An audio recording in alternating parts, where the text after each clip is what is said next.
Okay, we're going to go ahead and get started. I'd like to welcome everyone today and thank you for coming out for another, it'll be the last of our Archives Month lectures for this year. So just a couple of housekeeping things I have to say. Our guest today, Brian Cannon, has been brought to us as part of the Utah Humanities Council 18th Annual Book Festival. The annual free festival is the Utah Humanities Council's gift to the community, allowing us to explore all sorts of ideas by interacting with great writers.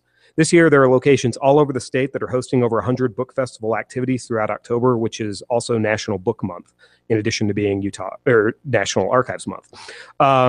Complete program for Book Festival can be found at utahhumanities.org, and its major sponsors include the George S. and Dolores Dory Eccles Foundation, the R. Harold Burton Foundation, Chevron, the Utah Office of Tourism, as well as the Utah Endowment for the Humanities.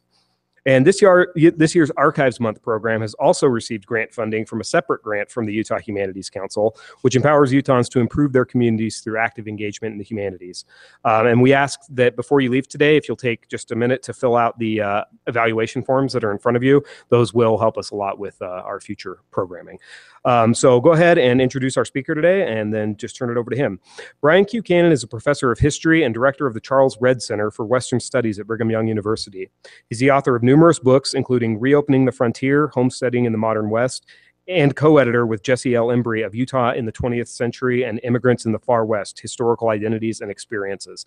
And his new book is The Awkward State of Utah, which he'll be talking about today. So I'll go ahead and turn it over to him. Thank you.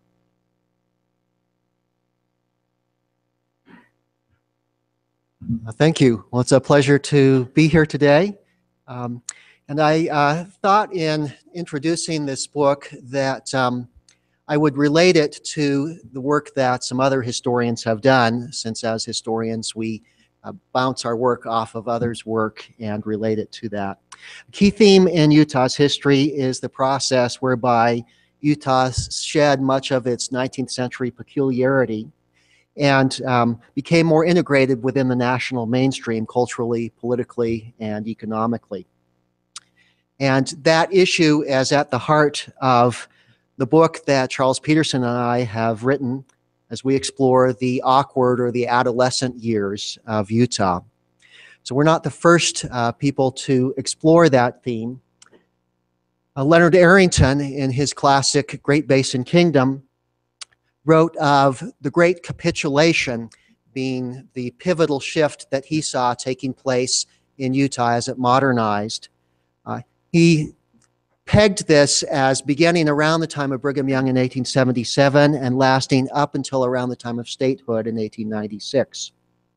And essentially what he was talking about is Utahns' embrace of free enterprise, capitalism, individualism, speculation, and inequality in place of the more restrained and communitarian approach and self-sufficiency approach that had been taken earlier on by the Latter-day Saints. Gustav Larsson, in his book, The Americanization of Utah for Statehood, focused upon the judicial process and the legislative process, again culminating around the time of statehood.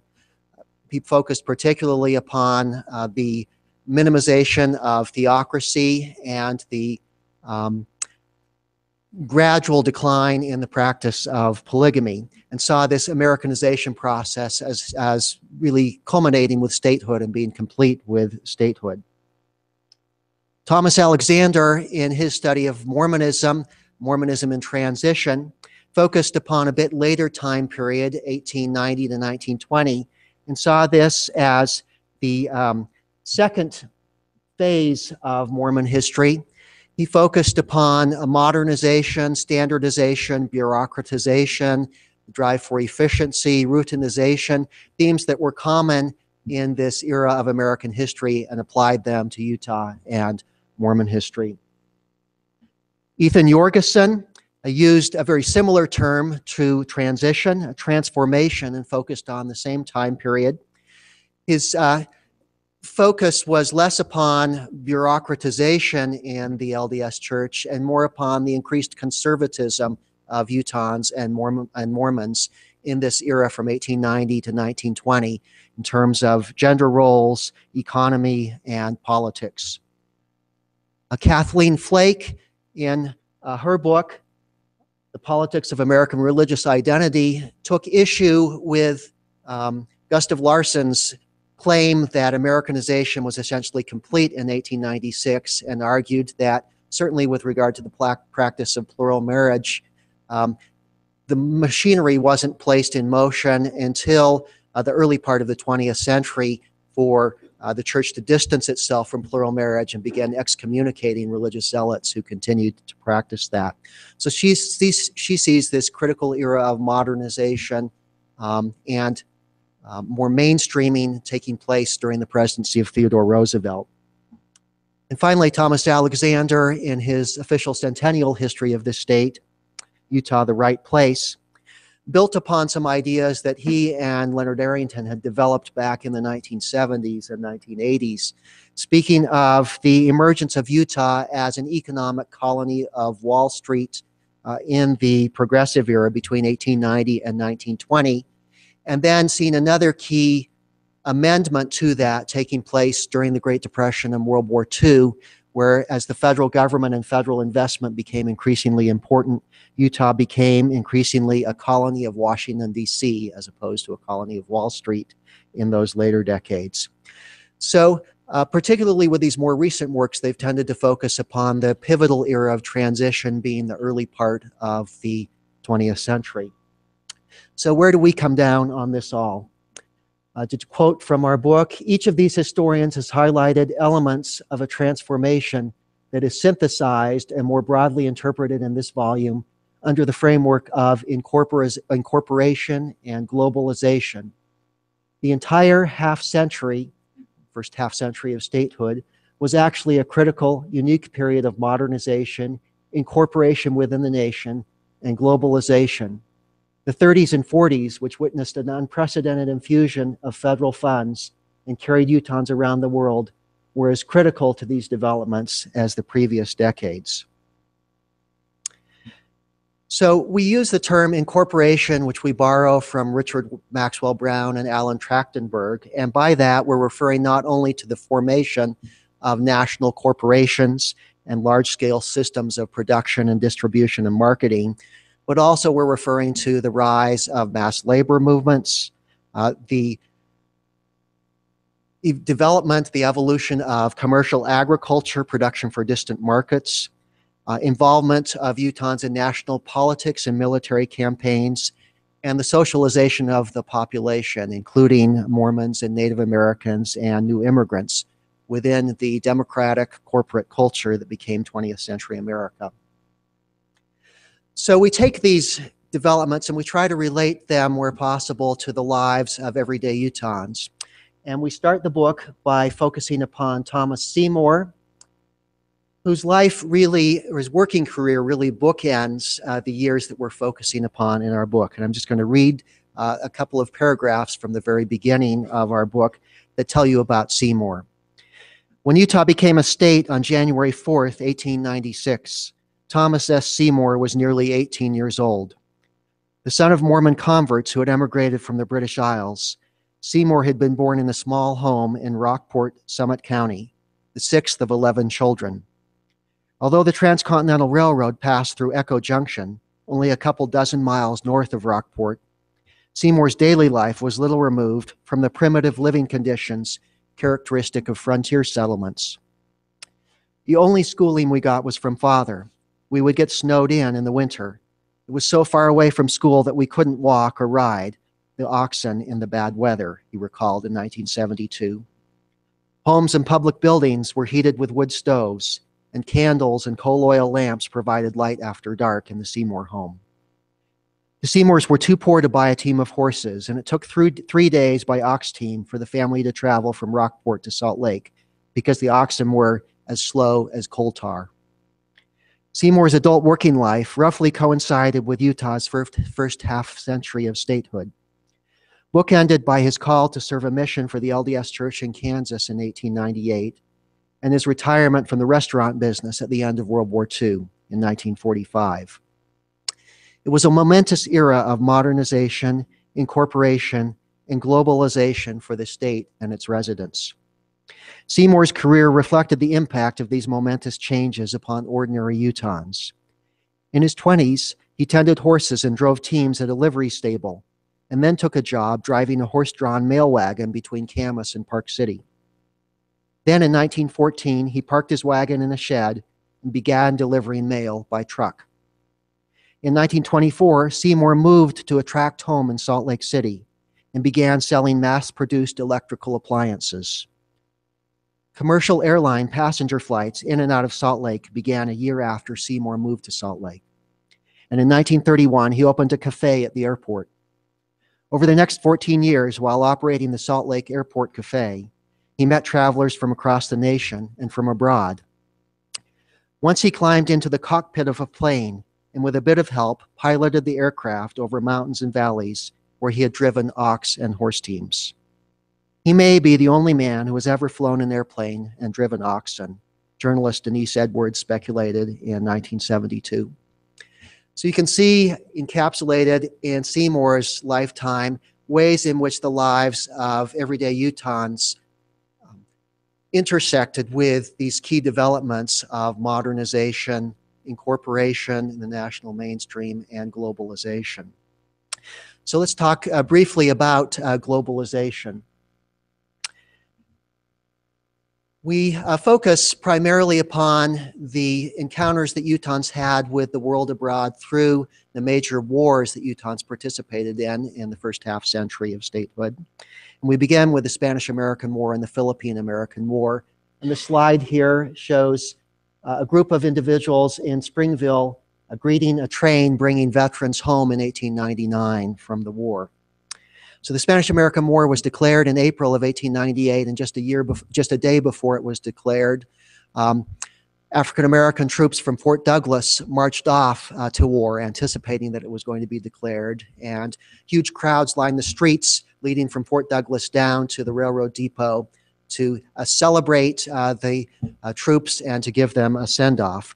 And then following the declaration of war, there was a pell-mell rush on the part of civilians to enlist in the military. This was the first overseas military engagement in which Utahns were able to participate. And one of the fun things that we discovered with regard to this was that soldiers' brass buttons from their uniforms became very prized in the community. And so girls would walk up to soldiers and ask if they could have the buttons. And one observer said, at the depot, as volunteers and trained, otherwise modest girls scrambled to cut the buttons from the clothes of entire strangers.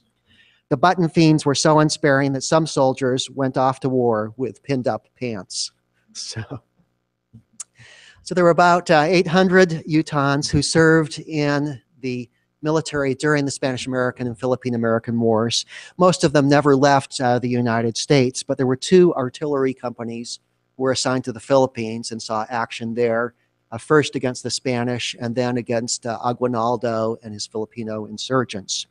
And they were back home by late 1899 in Utah.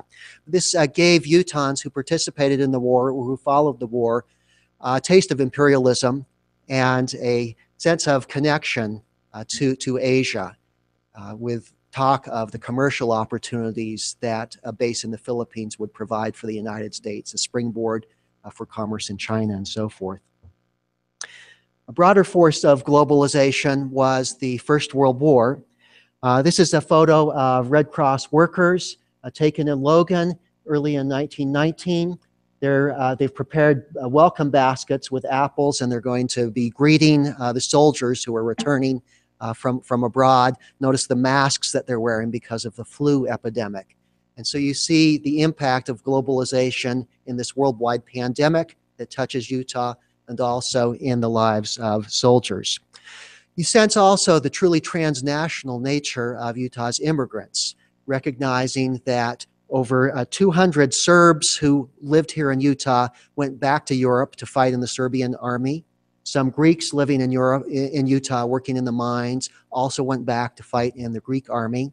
There was a German from Ogden who returned to Germany and enlisted in the German army and fought there and died in the German army. So we see how truly transnational the identities of many of these immigrants were in this global transnational environment. There were close to 21,000 Utahns, including 2,000 immigrants who served in the U.S. Army, in the U.S. Forces during the war. And 219 of them died in battle. An additional 446 died from disease or from accident. Among those who served were many Utah National Guardsmen, and very few of them saw any military action. They were sent to Camp Kearney in California to train, and because of some rivalries within the National Guard, they actually didn't get shipped over to Europe until the summer of 1918. And they were training to participate in an offensive that was designed to take the city of Metz in France when the Germans surrendered. And one of the individuals who was there in that Utah company, Ralph Duval, groused, "At Dessouge, they made us like it. We began to drill some more, but it wasn't any use at all, for soon they stopped the war. Now all we want to know is what the hell we soldiered for." The draftees from Utah who entered the military trained at Fort Lewis, and they did see more military action. The 362nd Infantry Regiment was often called a Utah regiment because over half of the boys in the regiment were from Utah. And they participated in the pivotal but devastating, awful Meuse-Argonne campaign, and over half of the Utahns in that regiment, or in that infantry regiment, perished in that battle. One of the Utahns who survived described the battlefield at Meuse-Argonne as a nightmare. The fields were covered with dead. The corpses were still warm and still dripping blood, he recalled as he walked past them. Linked to the war effort was the deadliest influenza pandemic of the century. And the most recent research suggests that this may have been carried from China by Chinese laborers, crossed the Pacific, landed in Vancouver, then crossed North America by train, and from there went to Britain and to France to assist in the war effort. That's just one of many possible explanations of how the virus actually spread from continent to continent. But death tolls in the trenches were horrific.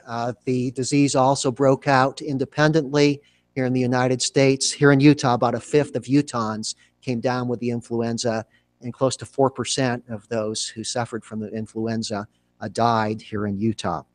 So it's a worldwide pandemic illustrating the ways in which nations were being increasingly linked together in the progressive era. Talk also about the Second World War as a force for globalization. And we began with our account of the Second World War with the story of Pete Grange. He and his new bride went out target shooting on the afternoon of December 7th, had no idea that Pearl Harbor was being bombed. And that night, when they heard that Pearl Harbor was bombed, their first question was, where on earth is Pearl Harbor?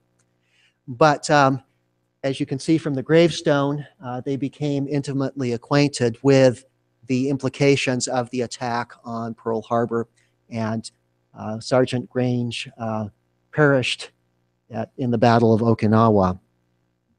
There were 71,000 Utahns who served in the military, including hundreds of women who comprised roughly 2% of the Utahns who served.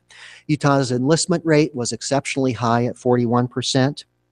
Just over a third of those who served saw combat. About 5%, including Sergeant Grange, did not make it home alive, and an additional 6% suffered from long-term debilitating psychiatric complications.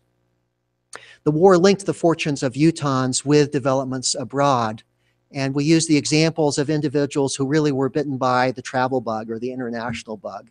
Bill McGinnis, a graduate of East High School who enlisted in the Navy, served in the South Pacific and then in Japan, returned to Utah, went to the University of Utah, and then pursued a career in the Foreign Service and international banking, spending most of his working years living abroad in Iraq, China before the communist takeover, Japan, and then the Netherlands. And so the war has this globalizing impact for some who serve. We highlight some individuals. George Whelan, I'll just share with you a bit from our book about him. Whelan entered the Naval Reserve in June 1943, and after training as a medical corpsman in San Diego, he was assigned to the 5th Marine Division, which participated in the landing on Iwo Jima. There on February 25th, he sustained a painful wound. Ignoring his own pain, he pushed beyond the front line to rescue an immobilized Marine. With bullets whizzing about him, he carried the young man back for medical attention. His commanding officers reported that he later again defied the continuous pounding of heavy mortars and the deadly fire of enemy rifles to care for the wounded, working rapidly in an area swept by constant fire and treating 14 casualties. During this rescue episode, he was bloodily wounded and nearly knocked unconscious by a grenade blast and painfully wounded by pieces of shrapnel. 5 days later, Whelan was again wounded, but gallantly refused evacuation, moving out with his company the following day in a furious assault across 600 yards of open terrain and repeatedly rendering medical aid while exposed to the blasting fire of powerful Japanese guns. After a large artillery shell knocked him to the ground and broke his leg, he resolutely crawled 50 yards to administer first aid to still another fallen fighter. For his valor, he received a Purple Heart and a Congressional Medal of Honor. Then we go on to remark that despite their severity, Whelan's physical wounds healed, but other soldiers from Utah lost more, dragging the wreckage of permanently maimed bodies for the rest of their lives. Although they did not necessarily receive medals for their valor, their struggles were Herculean. And we highlight Willis Macy, and you can see his account of being wounded here and losing a leg and being threatened with losing the other leg also, but managing to keep that. This is what we write about Macy. He was one of more than 3,000 amputees from around the country at Bushnell Hospital in Brigham City. There he learned to walk, dance, and climb stairs with an artificial limb. Macy joined a one-legged bowling team that traveled all over the state, bowling as a rehabilitative strategy to make us forget. Macy jauntily responded to inquiries about his lost leg with the rejoinder, "No, I didn't lose it. I know right where it is. I just can't get it." To others who had lost limbs, he'd preach, "You lose a leg, so what? You make a go of it." After returning home from Bushnell, he still couldn't do a lot of things that I wanted to do, but I tried anyway. He married a neighbor within a year of returning home, and together they had 5 children. We highlight the difficulties of wartime separation for couples, focusing on Benjamin Gabaldon. Ben was reported as missing in action, and after months and months of his wife not hearing anything, she took up with another guy and became romantically attached to him, and then Ben came home from the war. They got back together, but they just couldn't relate to each other, and it didn't work out. Their experiences in war had been so totally different. She had these other feelings for this other guy, and so eventually they divorced. And Ben explained the same thing happened to a lot of guys. We see the war's globalizing impact, particularly in the lives of Utah's American Indians. There were close to 100 Utes, dozens of Western Shoshones and Goshutes, and a small number of Paiutes, as well as about 4,000 Navajos from the reservation Four Corners area who served in the military during the war. The most distinctive contribution made by Utah's Native Americans was the 400 Navajos who served as code talkers using the Navajo language to relay information on the movements of enemies and the strength of enemy positions. The Navajo code talkers adapted their language, so the word for buzzard, for instance, was adapted to become the code word for bomber. And they played critical roles in the taking of many islands in the island hopping missions in the South Pacific. But their experiences in the war provided a powerful catalyst for civil rights activism and modernization in Indian communities after the war. Just to illustrate that, let me share with you a quotation from a letter from Private Wade Hadley, working in the South Pacific. "I'm not bragging myself, but I have been overseas 3 years now. I know I'm educated and a grown-up man. I sometimes wonder if the people in the government will treat me the same way as they did before the war when I return. As far as the Army is concerned, everybody is being treated the same. Being in the service, I can vote at the election. I can drink in the public bars anytime I please, because I risked my life in the front lines for it. Therefore, I should have this privilege. This deal should continue after the war. I know now that the other nationalities are not better human beings than we are. So you sense the impact, the deep impact of wartime service for this individual and for many Native Americans who served in the military. Okay, so we look primarily at globalization through the lenses of war. When we look at incorporation, we focus upon a variety of issues, and I don't have time to discuss most of them, but one of the issues we focus on is agriculture. And here you see a family in front of their dry farm shack up in Box Elder County. And it's interesting, they're living a pioneer lifestyle, but they're enmeshed in national markets. They're incorporated into the national market. They're producing a crash crop wheat for sale on a national market, hoping to get rich. So you have this interesting blend of a pioneering lifestyle and integration into a modern commercial economy. And so you have in the early 20th century, between 1908 and 1918, over 500,000 acres of new farmland were plowed up each year in those years. And much of this was dryland farmland. These people were producing for distant markets, and you see a production and sale of goods for national companies like Del Monte that had canneries here in Utah, Borden that had condenseries for producing canned milk up in Cache Valley, the Amalgamated Sugar Company, and the American Sugar Company. So you see this, the ways in which farmers became incorporated into the national economic mainstream. Perhaps the best example of commercial agriculture in Utah in this era is the production of sugar beets. And you see here the first sugar beet factory that was built in 1891 in Lehigh, the cost of $400,000 by the Utah Sugar Company. It didn't turn a profit until 1897, but thereafter, sugar beet cultivation and farming and sugar processing became a key industry in Utah.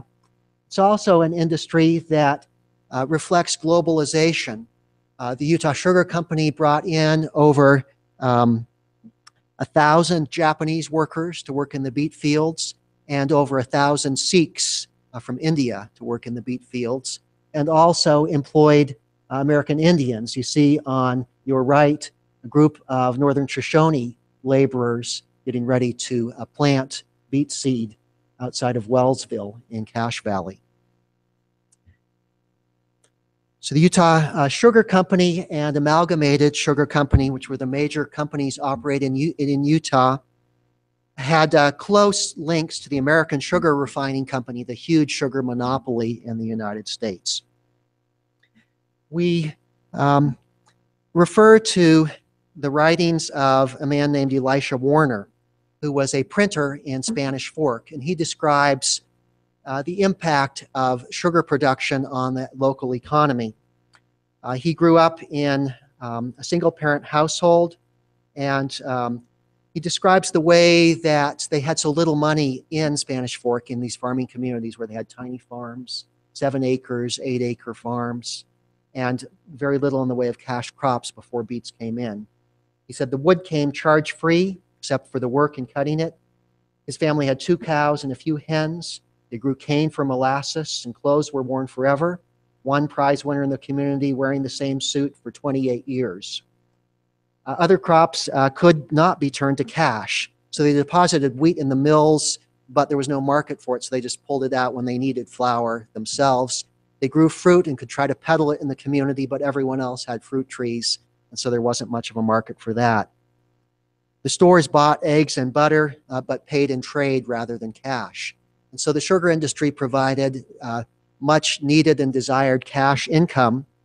But as Warner points out, with it being a monopoly, they could pay the growers what they wanted to pay. And from Warner's perspective, it was never enough.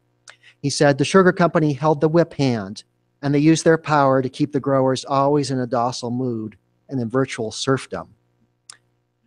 We conclude that his portrait of the sugar trust was only partially accurate.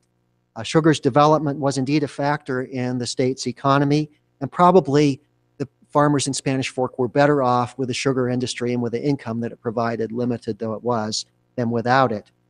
Still, as you contemplate Warner's perspective, you can't escape the sense that the sugar companies exploited Utah's growers and built corporate fortunes on their backs. And so you see this interesting class division arising as a result of incorporation.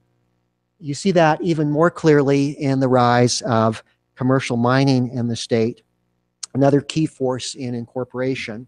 And we identify and deal with these 5 themes related to the development of commercial mining. You see here in the photograph the Bingham Canyon mine and the railroads and the steam shovels operating there in the big pit. We deal with the progressive and ingenious application of technology, the use of steam shovels and open pit mining techniques, for instance. The capacity of the mines to provide tremendous wealth to the chosen few. Think of the Kearns Mansion on South Temple or the other mansions of mining magnates on South Temple Street.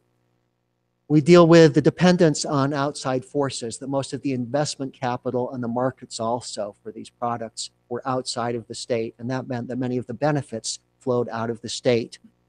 We talk about the limited social conscience of the mining corporations and the ways in which workers received jobs but also assumed great risks. And we also talk about abuse of the environment, groundwater pollution, air pollution, open pit mining.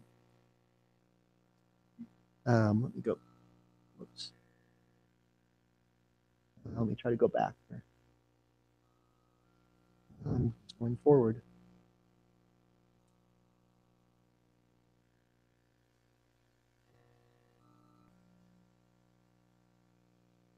Okay. This slide shows a banquet that was hosted by Daniel Jackling, the king of Utah mining, in the Hotel Utah. There were 17 guests from the eastern United States, most of them heavy investors in Utah mines, and the rest of the guests were Utahns tied to mining. But our book deals with the tensions that arose in the mining industry between a corporate system that sent so many profits eastward, and then the investment frontiers for these investors here in the interior West, including the Beehive State. We also deal with the tensions between the miners themselves and the industrialists. And you see here the ledger kind of that copper mining in Utah, these are tax revenues being paid each year to Salt Lake County from the mining operations at Utah Copper. Huge. These are bigger than the total budget, total tax revenues of most of the counties in Utah put together, sparsely populated counties. Handsome profits for individuals like this person, William O'Connor, who was president of the Alta Club. Locally owned mining machine companies that also did well, Nathan Rosenblatt's company or the Christensen's company, and jobs for thousands of Utah workers at the mines and at the smelters. As we discuss the impact of incorporation upon workers, it's epitomized nicely in these two photographs.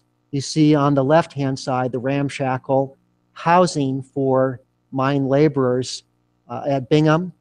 On the right-hand side, though, you see a photograph of Greek miners dressed in their finest clothing, sporting revolvers and bottles of champagne. And they're trying to say, we're prosperous, we've made it here in Utah. And these are symbols of easy life and prosperity. And so the mines provide an opportunity for people, for immigrants, but also very primitive and difficult living conditions and tremendous hazards. This photograph shows the coffin for the body of Levi Jones, who died in the winter quarters mine disaster. This was the first great mining disaster in Utah that brought Utahns face to face with the human dimension of production and the costs of production. And we write that it left a lasting shadow over the state's labor and ethnic development.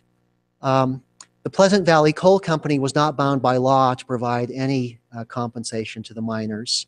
It did provide $500 to the family of each killed person, and private donations poured in, providing an additional $116,000 split out over the families of the 200 plus miners who died in the explosion.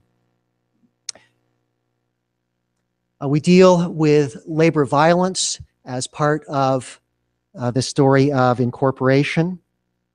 And we draw upon Carlos Schwantes' concept of disinheritance, that for many of these miners, there was no prospect of leaving the mines and going somewhere else. At least they felt that there was not, and that led to strikes and to desperation. If I had time, I'd talk more about Joseph Peck and his perspective on this, as he was a physician out with railroad crews, construction crews out at Gold Hill, between Gold Hill and Wendover. But we're out of time for that. I'm going to skip ahead just a bit. So we see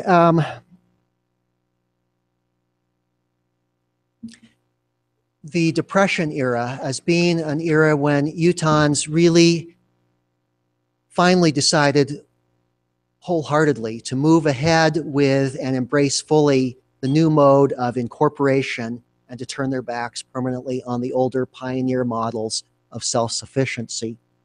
And we began our discussion of the Great Depression by sharing the story of Helen Gim Kudomata. Gim was her maiden name, and she and her family had their businesses, their cattle ranch and their restaurant up in Idaho, wiped out in the Great Depression, and so they moved to Salt Lake City and took up residence in a cockroach-infested tenement in Plum Alley, the old Chinese slum in Salt Lake City. Her father soon after died of a heart attack. Helen's mother spoke no English, and she was mentally unstable. And so Helen says, I had the distinct feeling I was going to have to be responsible. So at Christmas time, I got a job at Cress's. 2 years later, her mother suffered a nervous breakdown and had to be institutionalized. And so the children were farmed out to foster care. But when Helen turned 18, she was able to take over care of the children again. And she found a secretarial job and rented a place on Salt Lake's west side. She said, I washed all the kids' clothes weekly. I remembered there'd be times I was so tired from housework, I'd just see champagne bubbles. When you're really fatigued prior to passing out, I guess, you see little bubbles. So in her account, we glimpse the difficulties of the Great Depression and the ways that it imposed itself upon people who were most vulnerable, children and teenagers in essentially a dysfunctional family, not through any fault of the parents, but nevertheless dysfunctional. The Depression's impact varied depending upon the age of the people involved. This is the percentages in the total population comprised by people in these different age groups. Obviously, if you were in the 50-plus age group when the Depression hit, there wasn't much chance that you were going to be able to recover economically afterward. If you were in your 20s, there was a much greater chance that you'd be able to recover economically. So the Depression discriminated here in Utah on the basis of age. It also discriminated on the basis of race and on the basis of occupation. It's a photograph taken by the famous Depression-era photographer Dorothea Lange in Consumers, a mining town in Carbon County, a coal mining town. And miners suffered as much as anyone, as any occupational group during the Great Depression in Utah. If you were a white-collar worker in Utah, a professional worker, you were 7 times as likely to retain your jobs as a skilled blue-collar worker. So if you're an educator or a nurse or doctor or lawyer, you're 7 times as likely to keep your job as if you're a plumber or a carpenter. And if you were an unskilled laborer, just a common day laborer, a farm laborer or an urban laborer, you were 2 times as likely to lose your job as if you were a skilled laborer. So the Depression discriminates on the basis of education and occupation, as well as age and race. We talk about the ways in which Utahns really were forced back upon their own resources in the early years of the Great Depression. And it's epitomized, I suppose, in this photograph of students at Weber College who were allowed to pay their tuition with farm goods.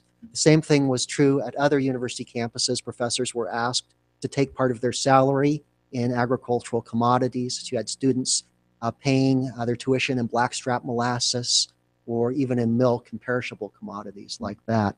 But people were forced back into essentially a barter economy and turned back in the early years of the Depression more in the direction of pre-incorporation era with greater self-sufficiency. Utahns' resources were stretched as thin as they could be, and we sense this when we look at the amount of revenue that was generated in Utah County in 1932 for charity. The county government spent about $63,000 on welfare in the entire county in 1932. The county seat, Provo, spent an additional $8,000, and all the charities and religious organizations in Utah combined spent $7,000 on charity. And in communities where you had unemployment rates of upwards of 30%, there was just no way that this level of relief, local relief and self-reliance could meet the demand for assistance. So 1932 marks the beginning of the federal government moving in Utah and supplementing what could be done locally. First, it was done in the Hoover administration with the Reconstruction Finance Corporation, which loaned funds initially to banks and companies and then loaned funds to states, which turned into grants for make-work projects. Much of the work that was done in City Creek Canyon, improvements there, were done with RFC money in 1932-33. And on a per capita basis, Utah ranked second in the nation behind Illinois in per capita receipts from the Reconstruction Finance Corporation. So you can sense the ways in which Utahns reached out for this assistance and took advantage of it. This photograph shows a CCC construction crew up at Cedar Breaks National Monument. The CCC was one of Franklin D. Roosevelt's New Deal agencies, the most popular agency in Utah, employing young men ages 18 to 25 on conservation-related work. It spent more money in Utah than any other New Deal agency, but there's a catch to that. Most of the employees of the CCC were outsiders, young men from New York, New Jersey, and other places who came in to work on crews in state. It was still a very popular, idealistic agency in Utah, but the agency that actually spent more money on wages going to Utahns than any other in the New Deal was the Works Progress Administration. You can see this construction project in Provo at the intersection of Center Street and University Avenue. The WPA employed on average 12,000 Utahns a month and spent close to over $28 million in Utah in the 1930s. Built 272 new buildings, not counting the thousands of Roosevelt privies, outhouses that were constructed by the WPA workers. And they developed they built over 4,000 miles of roads. So federal expenditures accounted for 20% of Utahns' personal income between 1933 and 1939. And Utah ranked 9th in the nation on a per capita basis in federal expenditures. One reason that Utah was so successful in securing these federal investments was that Utah's former governor, George Dern, was in the Roosevelt cabinet as a Secretary of War during the 1930s. And he was able to introduce Utah emissaries to agency heads in Washington, D.C., and smooth the way for federal investment in Utah. But all told, the government spent close to $290 million in Utah between 1933 and 1939. The LDS Church's first presidency made a last-ditch attempt to try to wean Utah from this incorporation within the national welfare circuit and arena. They did so through a welfare program, and you see here a photograph of a church welfare program storehouse in Salt Lake City. But they introduced a welfare program involving farms that were operated with volunteer labor, mines, ranches, canneries, other facilities, and then had central storehouses where the products from these cooperative enterprises would go and serve as a clearinghouse then to distribute those goods. And their hope was to wean Utahns away from direct welfare, the dole, and eventually to wean them also from work-related welfare.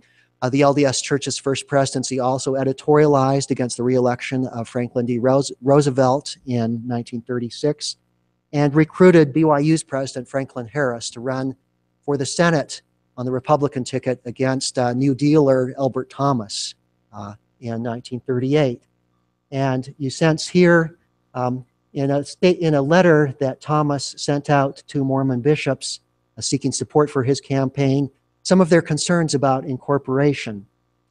There seems to be but little doubt that throughout the country, far too many people are taking an attitude of leaners instead of lifters, believing that the present national policy promotes this attitude instead of correcting it, and that we should do something to get us out of the Santa Claus era and put the country on a basis of real security for the greatest number of citizens. I become a candidate for the U.S. Senate. The Democratic Party, which so long championed local self-government and economy, has completely abandoned these principles and has thrown the nation into a dangerous centralization of authority and an unheard of spree of spending. That last sentence really expresses his fears of incorporation, what's happening, dangerous centralization of authority, and a dangerous spree of spending. We've become dependent too much upon a centralized big government. This concern was not unique to conservatives in Utah. It's a concern that conservatives across the nation voiced, but it had added clout because it was being backed by the LDS Church in Utah. Still, Utahns hands down embraced this centralization of authority. Roosevelt was wildly popular in Utah, and Utahns rejected, by and large, the council of LDS church leaders to retreat from government welfare. Welfare rates actually increased in Utah because of the devastation in Utah late in the 1930s after the welfare plan had been instituted. So what do we see in terms of a legacy of incorporation? We see jobs, tremendous wealth, and federal aid in terms of highways, dams, factories, and defense installations. On the flip side, we see a repression of wage workers, a marginalization of rural regions, particularly during World War II, where most of the investment took place along the heavily populated Wasatch Front, and you saw a hemorrhaging of rural populations as they came into the urban areas, and the loss of local control over resources, reduced self-government, something that I wasn't able to talk about today just because I didn't have time. But I hope that gives you a little bit of sense for the approach that we take in the book. Thanks so much.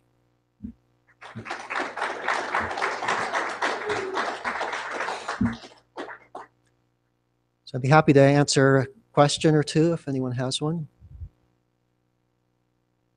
Brad.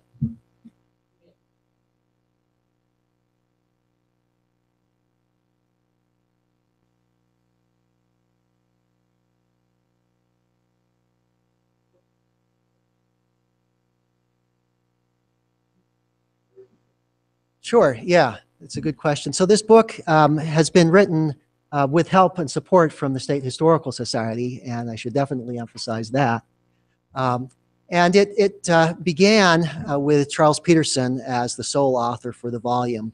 And it was supposed to be part of a series of specialized volumes that would be published in connection with Utah's centennial. And that series didn't materialize, but in the process of writing that, my co-author got to the point where he wasn't able to continue because of his wife's ill health. He became essentially a full-time caregiver for her. So the chair for the State Board of History at the time contacted me as a former student and a good friend of Chaz Peterson and asked me if I would assist as a co-author. And I agreed to come on board and to write chapters dealing with the 20s, 30s, and 40s. And so I did that. It took me a while to get everything done, and then Chaz and I worked together to get the book down. It's still a big book, but get it down to a manageable size because it was gargantuan. And so I was heavily involved in the editing and streamlining and the sharpening of the interpretation and that type of thing. And I'm sorry that my co-author isn't able to be here today. He's not doing well health-wise, and he lives down in St. George, and it was just was going to be too difficult for him to come up here.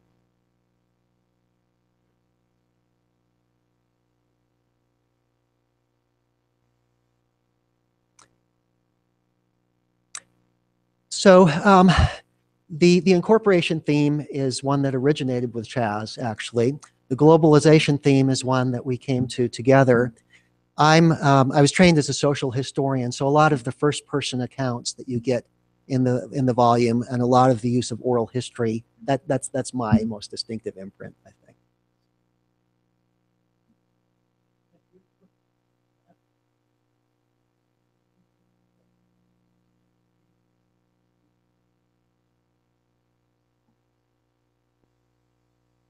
We do, yes. We talk about the movement of Latinos into Utah, first with involvement in farming and ranching communities down in San Juan County, and then movement in to work on the railroads and the mines and so forth, and Latino involvement in soldiering during the wars. And so that's an important component of the volume.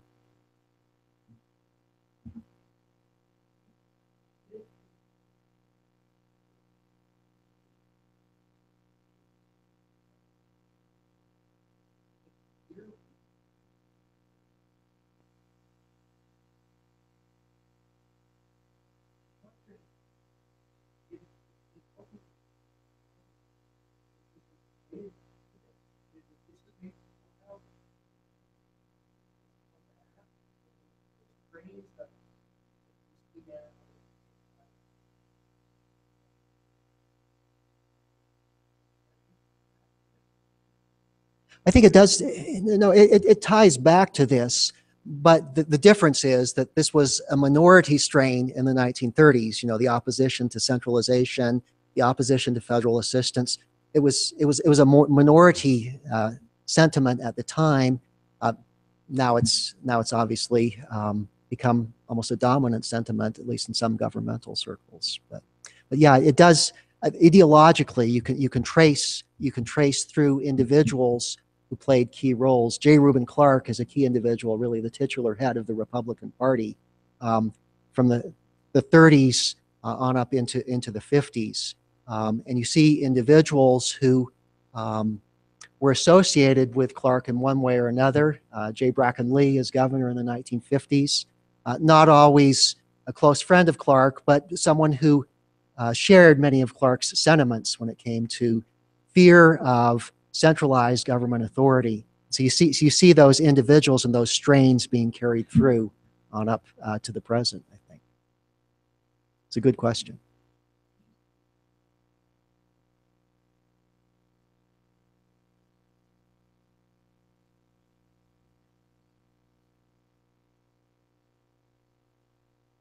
Definitely, yeah. If you look back to the 19th century, there's a legitimate fear of the federal government in light of an army of occupation being sent to Utah in the Utah War, and then the severe judicial and legislative crusade against Mormon polygamy, especially in the 1880s. And so it would be natural for many Utahns coming out of that era to have a distrust of the intentions of the federal government. It becomes attenuated somewhat by 1898 when you see hundreds of Utahns volunteering, eager to serve in the Spanish-American War, eager to prove their patriotism. So it goes back and forth, I guess, but it's there all the time. Yes.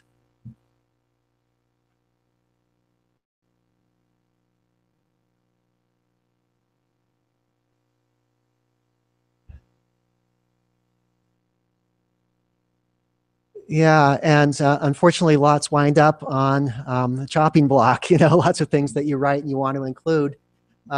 So yeah, there are just so many great accounts. We relied heavily on oral histories that were conducted. Many of them were conducted by the Charles Redd Center at BYU, and so ones that seemed to epitomize or encapsulate a message that we wanted to share or to drive home or illustrate nicely a point were ones that we wound up using.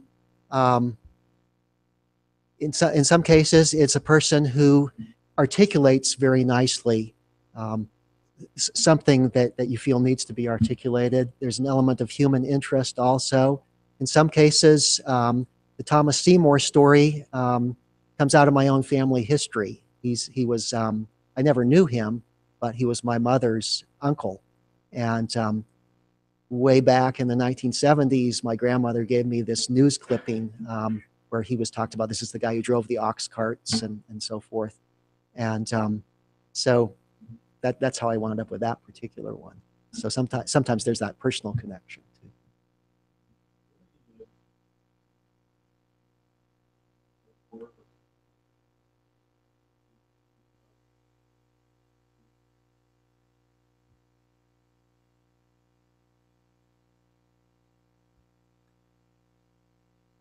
Yeah, it's most noteworthy or most noticeable, I guess, during the First World War, which was the least popular of those conflicts. And an interesting wrinkle on that is that anti-war sentiment was particularly pronounced on the Goshute reservations at the outset of World War I, with some Goshute leaders saying, "We renounced warfare when we signed peace treaties with the United States, and now we don't think that it's part of our obligation to take up arms in defense of American investments at the time." They send a contingent up to the state capitol, present a petition up there. They're dismissed as being an unrepresentative faction of the Native American community, but it's a very interesting and forceful, and in some cases, I think, persuasive argument for pacifism. So that's one that comes readily to mind. But the First World War is where you see most markedly pacifism. There were conscientious objectors in Utah in the Second World War. They were derided in communities, made fun of. One was really tortured, I would say, out in the Uinta Basin for being a conscientious objector.